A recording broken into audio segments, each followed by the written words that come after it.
할렐루야, 할렐루야, 할렐루야. 예, 오늘 정말로 추운 날씨에도 불구하고 기도하러 나온 우리 사랑하는 성도님들 모두를 축복합니다. 축복합니다. 예, 기왕에 오셨으니까 그냥 가지 마시고 은혜 받고 새 방언이 나타나고 축복의 응답을 가지고 돌아가시기를 주의 이름으로 소원합니다.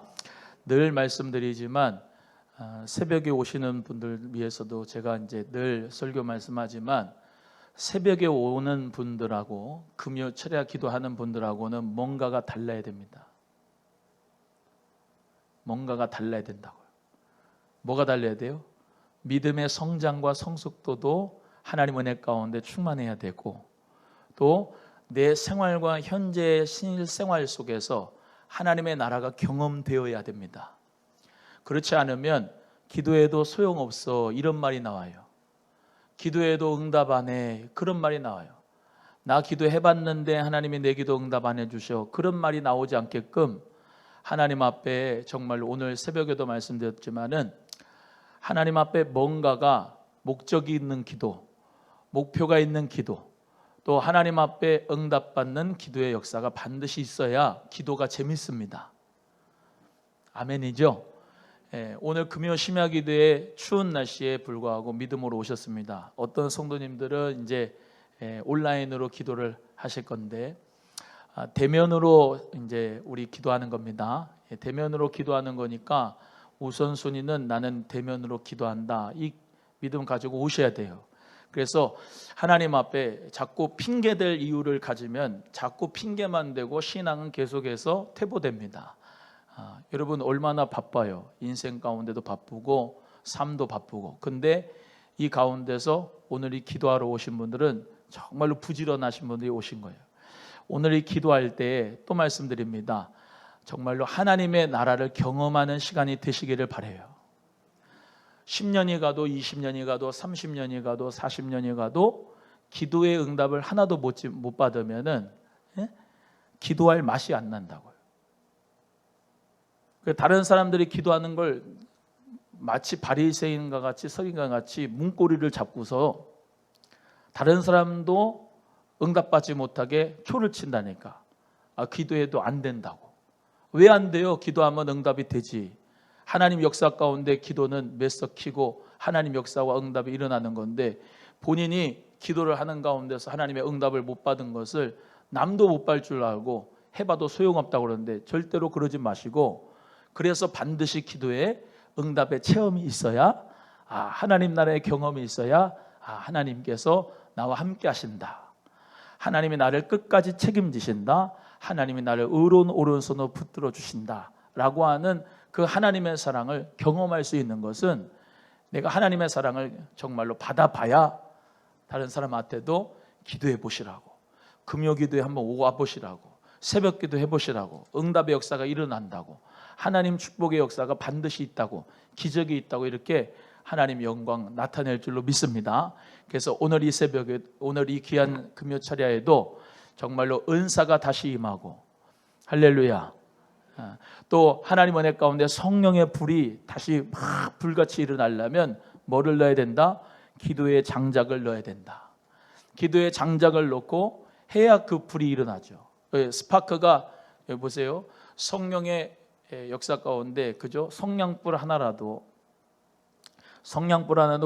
토치라도 탁 튀겨야 그걸 갖다가 확 부풀릴 수 있는 게 이 불의 역사 아닙니까? 그죠?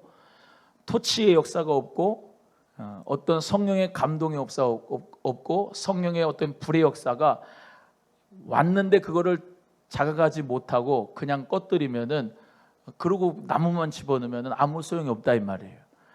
성령께서 기도를 내가 정말로 할 수 있도록 내 성령의 역사 가운데 이 혀를 붙잡아 주실 때, 토치가 정말로 그 불꽃이 탁 튈 때 그걸 딱 붙잡아 가지고 하나님 앞에 기도하는 불을 올려드려야 하나님 역사 가운데 불이 계속해서 활활 타고 불이 크게 일어날 수가 있는 거거든요.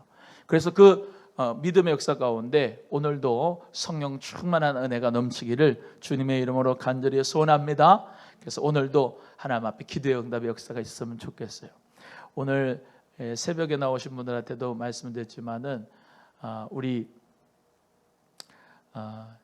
이제 유기순 권사님이 천국에 가셨는데 그 분이 늘 이제 항상 기도하시는 분이셨다고 이제 김인수 권사님은 그러셨거든요. 늘 기도하는 분이었는데 참 하나님 역사는 멋져요. 조지 뮬러도 그렇지만 내가 영혼 구원을 이렇게 위해서 기도하잖아요. 저 사람의 영혼을 구원을 위해서 기도를 하는데 내가 살아있을 때 응답을 받는 경우도 있지만 조지 뮬러 친구가 그랬죠. 그 장례식에서 조지 뮬러가 장례식 때 예수 그리스도를 믿었어요. 우리 권사님의 오라버니도 그 올케가 있는 큰 올케 분이 계시는데 큰 오라버니도 예수님을 아예 안 믿었던 분인데 장례 예배를 통해서 은혜를 받으셔가지고 교회를 가겠노라고 예수 그리스도를 믿겠노라고 그렇게 말씀하시는 얼마나 큰 보람인지 몰라요. 영혼 구원의 역사는 하나님의 때가 있는 것 같아요. 하나님의 때가. 근데 낙심하지 않고 믿음으로 기도하면 하나님이 반드시 구원의 축복을 주실 줄로 믿습니다. 심는 이나 물 주는 이는 아무것도 아니지만 자라나게 하시는 분은 우리 하나님이시고 할렐루야. 눈물로 씨를 뿌리지만 기쁨으로 열매로 단을 거둘 때가 반드시 있으니까 오늘 이 시간도 영혼 구원을 위해서 기도합시다. 그래서 여러분이 정말로 친척, 권류 또 정말로 태신자, 세신자, 장기 교섭자들 참 가슴 아픈 게 정말로 새가족분들 새가족 등록하고 난 다음에 이 코로나 때문에 교회로 오지 못하는 형편이라 교회들마다 새가족들이 지금 믿음이 떨어지고 있다는 소식들이 많이 들려요. 얼마나 하나님께서 마음 아프시겠습니까? 이게 원수 마귀의 계계거든요. 그래서 우리는 그 새시간자 새가족들을 위해서 기도로 지원해 줘야 돼요. 하나님 은혜 가운데 꼭 예수 그리스도를 잘 믿고 성장하고 성령을 받고 할렐루야.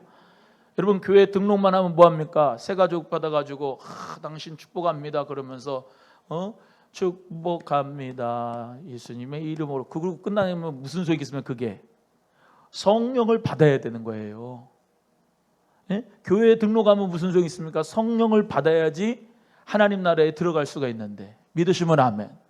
그래서 성령 받는 숫자가 날마다 구원받는 숫자가 더해지도록 기도하시기를 바랍니다. 성령을 받아도요 세게 받아야 돼요. 충만하게 받아야지 설 받아가지고는 성령을 설 받아가지고는 역사가 일어나지 않습니다. 또 말씀드리지만 성령의 충만한 권능을 받아야 정말로 다이나마이트 같은 그런 은사가 폭발적으로 일어나고 하나님 역사 가운데 불꽃이 일어나고 불이 막 커지고 그래서 사명의 불이 성령의 불이 다른 사람도 변화시킬 수 있는 거거든요. 여러분 한 사람이 성령의 불을 충만하게 받으면 여러분 속해 있는 가정도 직장도 사업도 교회 공동체도 불이 일어나는 거예요. 따라합니다. 나를 통하여 생명의 역사가 일어나게 하옵소서. 할렐루야. 나를 통하여 생명의 역사가 일어나기를 원합니다. 그 믿음 가지고 기도하셔서 승리하시기를 간절히 바랍니다. 서론이 길었습니다. 진노의 7대절 요한계시록 16장 1절에서 3절의 말씀 우리 같이 나누기를 원하는데요. 이 7대접의 역사가 이제 16장에 쭉 나타납니다. 성전에서 들리는 큰 음성 1절 보세요. 내가 들으니 여기서 내가는 누구라고요? 이대복이 아니고 누구라고? 사도 요한이 들었습니다. 사도 요한이 들었는데 뭐를 들어요? 성전에서 큰 음성을 들었습니다. 이 큰 음성이기 때문에 다시 말하면 진노의 재앙을 쏟아부을 천사를 부르시는 하나님의 큰 음성이 되겠습니다. 작은 음성이 아니라 큰 음성이다. 오늘 본 장에서 16장에서 자주 등장하는 게 다시 말하면 큰이라고 하는 이제 형용사입니다. 큰 태움 9절에 보시면 큰 태움이다. 12절에 보시면 큰 강 유브라데다. 18절에 보시면 큰 날이다. 19절에 보시면 큰 성이다. 큰 성 바벨론이다. 21절에 큰 우박이다. 이렇게 큰이라고 하는 말을 쓴 이유는 그만큼 어떻게 해요? 정말로 최종적으로 무섭게 이 재앙이 쏟아질 것이다 라고 하는 것을 알려주고 있습니다. 그래서 일곱 인을 뗀다라고 하는 그 의미는 뭐라고 그랬죠? 재앙의 시작을 나타낸다 그랬죠? 환란의 시작을. 그리고 일곱 나팔을 분다라고 하는 것은 환란의 중반부를 얘기한다 그랬습니다. 오늘 본문의 말씀에 나오는 일곱 대접을 쏟아붓는다라는 말은 마찬가지로 환란의 종반부를 의미하면서 재림 때에 한꺼번에 내려질 진노의 심판이 바로 이 대접 재앙이다라는 것을 기억하시면서 우리 같이 말씀을 나누겠습니다. 자, 하나님의 진노의 일곱 대접을 땅에 쏟아라. 그러니까 우리 하나님을 이렇게 이미지를 생각할 때 우리가 계속 주일날에는 하나님의 사랑에 대해서 말씀을 전하지요. 하나님의 사랑은 영원 무궁하지만 하나님께서는 그 말씀의 약속대로 성취하시는 분이기 때문에 하나님은 심판하시는 분이세요. 하나님의 심판하시는데 하나님께서 진노의 역사 가운데서 그 대접의 재앙을 쏟아 부으는 것은 또 말씀드립니다. 여러분이 아니에요. 하나님의 택한 하나님의 자녀들에게 쏟아붓는 재앙이 아니라요. 하나님의 사랑하시는 교회는 하나님이 지켜주신다, 보호해 주신다. 이해가 되시면 아멘. 하나님께서 사랑하시고 하나님께서 선택하시고 하나님께서 부르시는 사람은 끝까지 책임져줘요. 내가 내 교회를 반석 위에 세우는데 음부의 권세가 이긴다 못 이긴다? 이기지 못한다. 주님의 교회는 우리 주님께서 보호해 주시고 반드시 이기게 해주시는데 이 재앙들이 누구에게 쏟아지느냐? 조금 있다가 이제 나오지만은 그리스도 안에 있지 않는 사람들에게 이 대접이 재앙이 오게 됩니다. 일곱 대접의 재앙이 땅에 쏟는데요. 첫째 2절입니다. 첫째 천사 시작. 첫째가 가서 그 대접을 땅에 쏟음에 악하고 독한 헌대가 짐승의 표를 받은 사람들과 그 우상에게 경배하는 자들에게 나더라 그랬습니다. 이 본문 말씀에서 대접 재앙의 첫 번째 재앙은 출애굽할 때 10재앙이 나타나는데 여섯 번째 재앙이 뭐냐면은 이 재앙, 독종의 재앙이 똑같아요. 그래서 이 애굽의 여섯 번째 재앙과 요 지금 첫 번째 재앙이 비교할 수가 있습니다. 장소가 어떻게 되느냐? 숨가쁘게 진행되는 대접 재앙의 천문이 열렸는데 첫째 천사가 대접을 하늘에다 쏟는데요, 땅에 쏟는데요, 땅에다 쏟는다고 했습니다. 내용을 보시면은 누구에게 쏟아놓느냐? 짐승의 표를 받은 사람들이다. 그렇죠? 짐승의 표를 받은 사람들이 어디 있는 거예요? 땅에 속한 사람들이에요. 육신에 속한 자, 땅에 속한 자가 있고 하늘에 속한 자, 성령에 속한 자가 있어요. 저와 여러분은 어디에 속한 자예요? 땅에 속한 자예요? 하늘에 속한 자예요? 하늘에 속한 자, 성령에 속한 자임을 믿으시길 바랍니다. 성령에 속한 자, 하나님의 나라에 속한 자죠. 그래서 이 땅에 속한 자 가운데 특징이 뭐냐면 여기에 보시는 대로 짐승의 표를 받은 사람들을 독한 헌대로 말미암아 그들에게 정말로 독한 종기를 줌으로 말미암아 재앙이 있게 되어진다라고 말씀하고 있습니다. 또 어떤 사람이에요? 우상에게 경배하는 사람들, 우상 숭배하는 사람들에게 이 악한 독한 헌대가 땅에 쏟아짐으로 말미암아 그들을 죽인다라는 것을 말씀하고 있습니다. 이것은 육적인 세상을 심판하는 것을 의미하고 하나님께서는 우리 모두가 다 이 땅에서 살지만 저 하나님의 나라, 그 하나님의 나라 내세의 소망을 가지고 살기를 원하십니다. 여러분 내세의 소망을 가지고 계세요? 당연하지요, 목사님. 그렇습니다. 우리는 세 가지의 소망을 가집니다. 한번 따라합니다. 천국의 소망, 재림의 소망, 부활의 소망. 제가 장례식 때 늘 이 세 가지 소망을 가지라고 설교를 하는데 이 세 가지의 소망이 우리에게 산 소망인 줄로 믿으시기를 바랍니다. 그래서 예수 그리스도께서 재림하실 때 첫째 부활에 참여한 자는 부활의 소망을 가지죠. 천국의 소망을 가지죠. 재림의 소망을 가지죠. 믿으시면 아멘.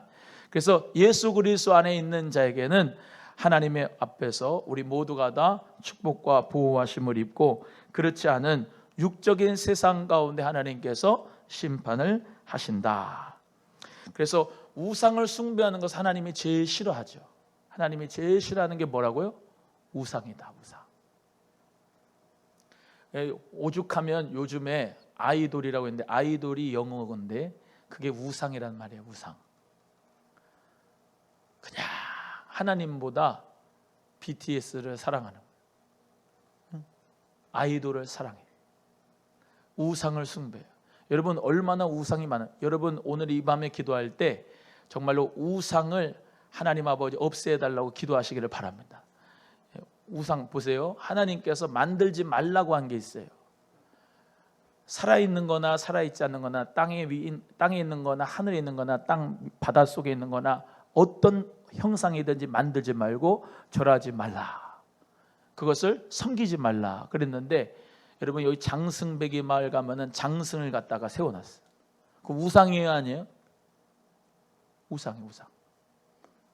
저 북한 땅에도 김일성 동상, 김정일 동상, 김정은은 뭐 동상이 있는지 없는지 모르겠는데 그런 우상이 엄청나게 많아요. 하나님의 성령의 불로 확 녹아달라고 기도해야 될 줄로 믿습니다. 이 나라에도요 엄청난 우상들이 많습니다.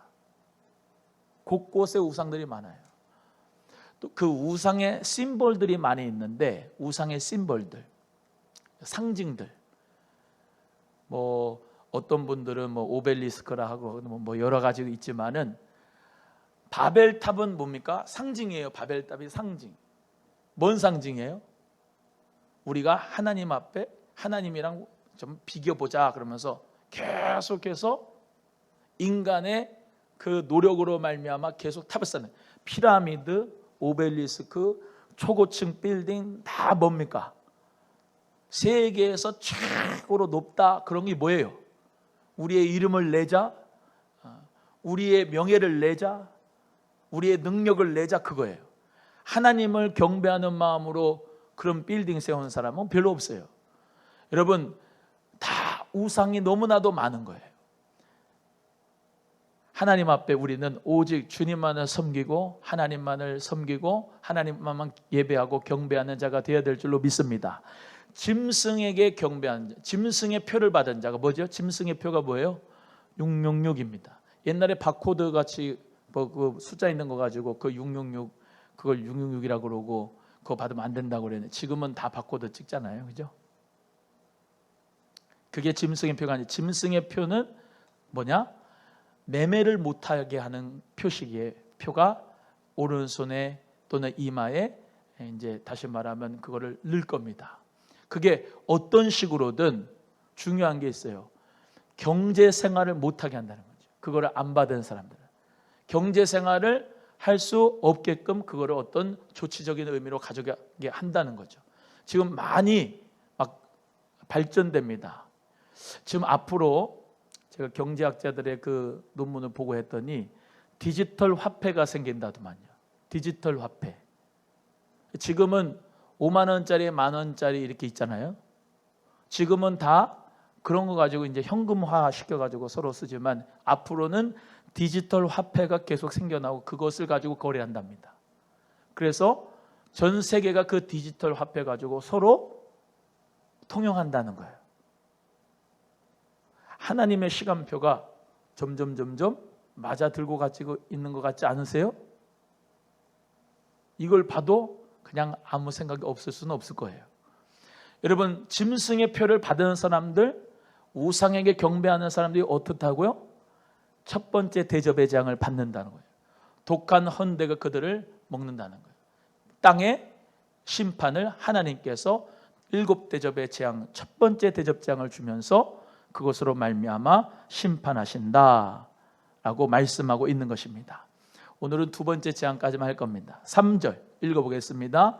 3절 시작. 둘째가 그 대접을 바다에 쏟음에 바다가 곧 죽은 자의 피같이 되니 바다 가운데 모든 생물이 죽더라 그랬습니다. 우리 하나님께서 태초에 모든 천지를 만물을 창조하셨어요. 그리고 그 모든 창조물들, 피조물들이 다 하나님 앞에 예배하고 영광 돌려 하나님께서 만드셨습니다. 그래서 생육하고 번성하고 땅에 충만하고 정복하고 다스리라고 우리 하나님께서 사람에게 문화의 명령을 주셨어요. 그래서 모든 생물들은 다 어떻게 해요? 하나님이 우리 모두에게, 인간에게 청지기의식을 줘서 그것을 잘 다스리라고 주신 건데, 두 번째 재앙이 뭐라고요? 대접재앙이 바다에다가 그 대접의 재앙을 쏟았다. 첫 번째는 어디다가? 땅에다 쏟았는데, 두 번째는 바다에다 그 대접재앙을 쏟는다 하는 거죠. 근데 그 바다가 뭐가 돼요? 죽은 자의 피같이 된다. 근데 역사적으로 이런 일이 있었어요, 없었어요? 있었잖아요. 출애굽할 때 10가지의 재앙이 있었는데 첫 번째 재앙이 피의 재앙입니다. 피의 재앙. 피게이파, 악도구매, 흑장 10가지 재앙인데, 피의 재앙, 첫 번째 애굽의 재앙하고 비교를 해보면 뭐가 피가 됐어요? 첫 번째 재앙이 애굽에서 그들이 섬기는 나일강이 신이었는데 나일강이 피가 돼버린 거예요. 나일강이 피가 돼버리는 게 뭐예요? 니들이 섬기는 신이 저주가 될 것이다 라고 하는 그 표현으로 하나님이 그들의 우상을 멸하시는데, 그 우상으로 자기들이 재앙을 얻게 되도록 만들어 버리신 거죠. 근데 이 두 번째 대접재앙이 바다에 쏟아지는데 죽은 자의 피같이 된다. 이렇게 사실 이 세상의 죽음과 인류의 죽음의 의미를, 바다가 죽은 자의 피같이 된다라고 하는 의미를 찾을 수가 있습니다. 바다 가운데 모든 생물이 어떻게 해요? 죽어버린다. 바다 가운데 생물이 죽는다. 이것이 두 번째 대접재앙이다. 박윤선 박사는 인류가 죽어서 온 세계의 죽음으로 뒤덮은 것을 인하여 바닷물이 실제로 피가 되어 인류가 죽는 것을 의미한다, 이렇게 해석을 했습니다. 그러니까 그 환난 가운데 가장 끝부분에는 이런 대접재앙이 있는데 사람들이 많이 죽을 것이다. 그래서 바다가 피같이 변할 것이다 라고 하는 재앙이 온다는 거죠. 그러니까 우리는 하나님 앞에서 이 계시록의 말씀을 보면서 어떻습니까?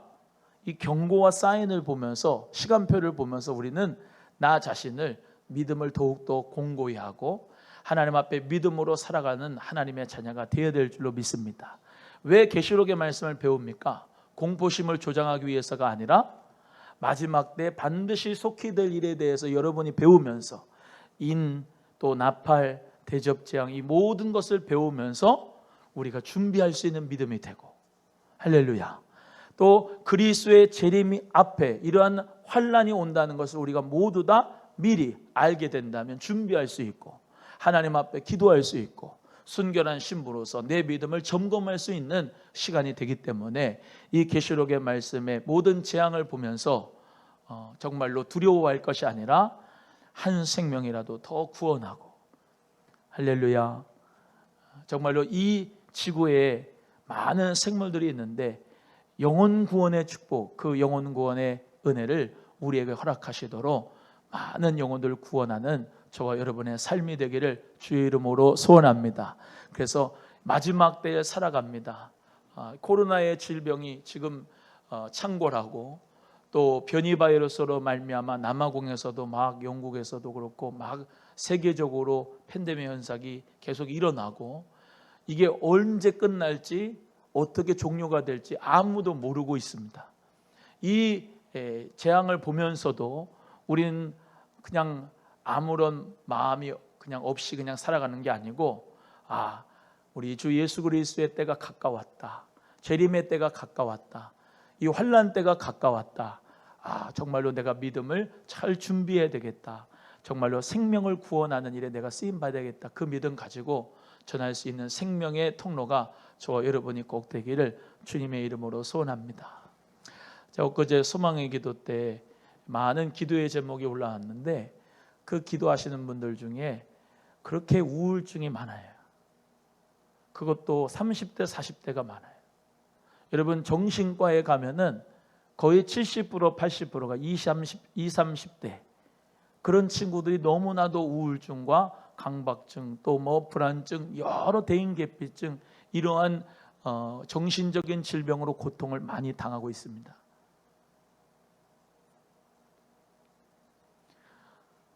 예수 그리스도의 생명이 없어서 그 생명의 기적의 역사를 정말로 받으면 그렇지 않을 텐데 그리스도의 생명의 역사를 정말로 받을 수 있는 그런 마음들이 준비가 된 거거든요. 왜? 그만큼 외롭고 그만큼 힘들고 그만큼 낙심과 좌절 가운데 자기 동굴에 갇혀서 살아가는 사람들이 많다는 것은 예수님이 유일한 소망인 것을 복음을 전하기만 하면 또 그에게 생명의 역사가 일어나면 주님 앞에 하나님의 나라로서 기쁨을 회복할 텐데 여러분 이 시대가 악하지만 또 병들었지만 힘들지만 그럼에도 불구하고 우리 예수님은 우리의 부활이요 생명이고 소망인 줄로 믿고 그 예수 그리스도를 전하는 것만이 예수 그리스도를 영접하는 것만이 예수 그리스도를 받아들인 것만이 생명의 역사라는 것을 우리 모두가 다 믿고 그 복음 증거하는 하나님의 자녀가 되기를 소원합니다. 그래서 이 마지막 때는 힘들고 어렵고 점점 낙심과 좌절 가운데 살아가지만 여러분 내가 먼저 예수의 이름으로 승리가 있어야 그 깃발을 들고 많은 사람들이 예수 그리스도의 깃발 앞으로 몰려들게 될 줄로 믿습니다. 오늘 새벽에도 말씀드렸지만은 하나님 앞에 사명자들은 여호와의 깃발을 올려야 돼요. 아멘입니까? 여러분이 깃발을 올리면 군대 가면요 기수가 다 있어요. 깃발을 딱 올리면은 그 앞에 딱 정렬을 합니다. 사역자들이 깃발을 올리지 못하는데 무슨 성도들이 그 밑에서 하나님 앞에 복음의 능력을 가질 수가 있겠어요? 이대복 목사부터 깃발을 올려야 되고 할렐루야.